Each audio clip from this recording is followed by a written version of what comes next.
वाहिगुरु जी का खालसा वाहिगुरु जी की फतेह जी। आज डे 7 में हम देखेंगे कि गुरु साहब जी और उनके सिखों के साथ दिल्ली में क्या वार्ता हुई।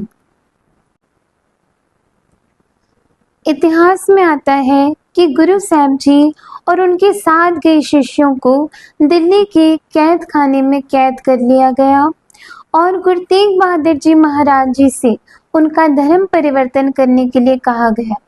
सो गुरु साहब जी ने साफ शब्दों में इनकार कर दिया और ये कह दिया कि ना तो हम आपका धर्म कबूल करेंगे और ना ही आपको जबरन किसी और पे ये धर्म थोपने देंगे, क्योंकि सबको अपना धर्म प्रिय होता है और अपने धर्म को पालने का, अपने धर्म में रहने का सबको अधिकार है। सो आप किसी के ऊपर जबरन आपका धर्म नहीं थोप सकते। सो ये बात सुन के समय की हुकूमत क्रोध में आ गई और उन्होंने एक दूसरी योजना बनाई कि गुरु साहब जी से पहले उनके साथ आए शिष्यों को वे ललचाएंगे। अगर उनके शिष्यों ने नहीं माना तो वे उनको खतरनाक तसीहे देके उनकी शहादत कर देंगे। सो सबसे पहले बारी आती है भाई मती दास जी की। दिल्ली के चांदनी चौक में गुरु तेग बहादुर जी महाराज जी को एक पिंजरे में कैद किया जाता है। एक ऐसा पिंजरा जिसमें ना तो इंसान आराम से बैठ पाए और ना खड़ा हो सके। निर्दयी समय की हुकूमत ने गुरु साहब जी को कैद करने के लिए एक ऐसे पिंजरे की बनावट की थी जिसके अंदर के तरफ कांटों जैसे कीले लगे हुए थे, जिससे कि अगर कोई इंसान उसमें खड़ा भी होना चाहे तो उसे वो कीले चुभे, ना तो उसमें कोई आसानी से बैठ पाए ना खड़ा हो सके। उस पिंजरे में गुरु साहब जी को दिल्ली के चांदनी चौक पे ले आया गया और गुरु साहब जी के सामने सबसे पहले भाई मती दास जी को अनेक प्रकार के लालच दिए गए। भाई मती दास जी को कहा गया कि हम सभी दुनिया के सुख आपके चरणों में रख देंगे, आपको जिंदा छोड़ देंगे, पर आप एक ही हमारी शर्त है कि आप अपना धर्म छोड़ के हमारा धर्म कबूल कीजिए। सो भाई मती दास जी ने बड़ी निडरता से वहां पे जवाब दिया कि ये एक जिंदगी की बात आप करते हो, ऐसी अनेकों जिंदगी मैं अपने गुरु के ऊपर कुर्बान कर दूं। मुझे अपना धर्म प्यारा है, मुझे अपने गुरु प्यारे हैं। आप चाहें तो मेरे प्राण ले लीजिए, पर मैं आपका धर्म किसी भी कीमत में कबूल नहीं करूंगा।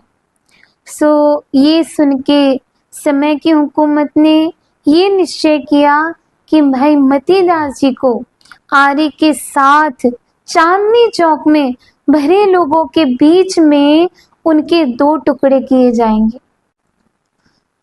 सो इतिहास में आता है कि जब भाई मती दास जी के ऊपर आरा चलाने की बारी आई तो उनसे उनकी अंतिम इच्छा पूछी गई, जिसमें भाई मती दास जी ने ये जवाब दिया कि मेरी आखिरी इच्छा यही है कि जब मेरे ऊपर आरा चले मेरा मुख मेरे गुरु की ओर हो, ताकि मैं अपने गुरु के दर्शन करते करते शहादत प्राप्त करूं।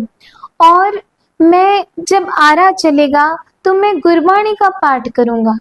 तो मेरी ये आपसे एक विनती है कि जब तक वो पाठ पूरा ना हो आप मेरी जबान को नहीं काटेंगे, अर्थात मेरी जबान के ऊपर आरा नहीं चलाएंगे।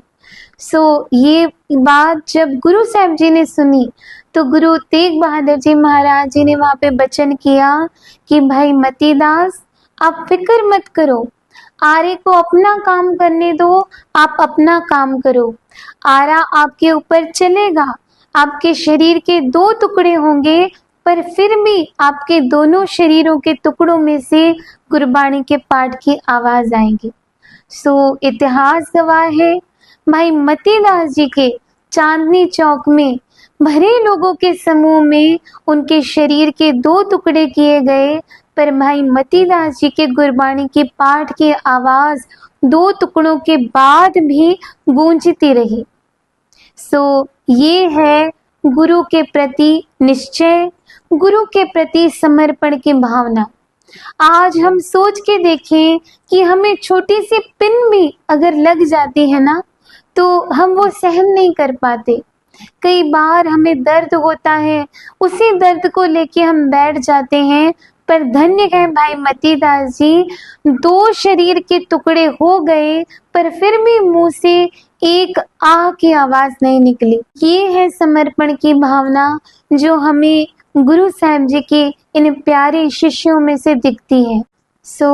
आज की वीडियो को हम यहाँ पे विराम देते हैं और कल हम देखेंगे कि किस प्रकार गुरु साहब जी के और 2 गुरसिखों की शहीदी होती है और गुरु के सिख हंसते हंसते धर्म के ऊपर से अपने प्राणों को कुर्बान करते हुए शहीदी प्राप्त करते हैं। जुड़े रहिए इस 18 दिन की सीरीज में। मिलते हैं अगले पार्ट में, तब तक के लिए धन्यवाद। वाहिगुरु जी का खालसा, वाहिगुरु जी की फतेह जी।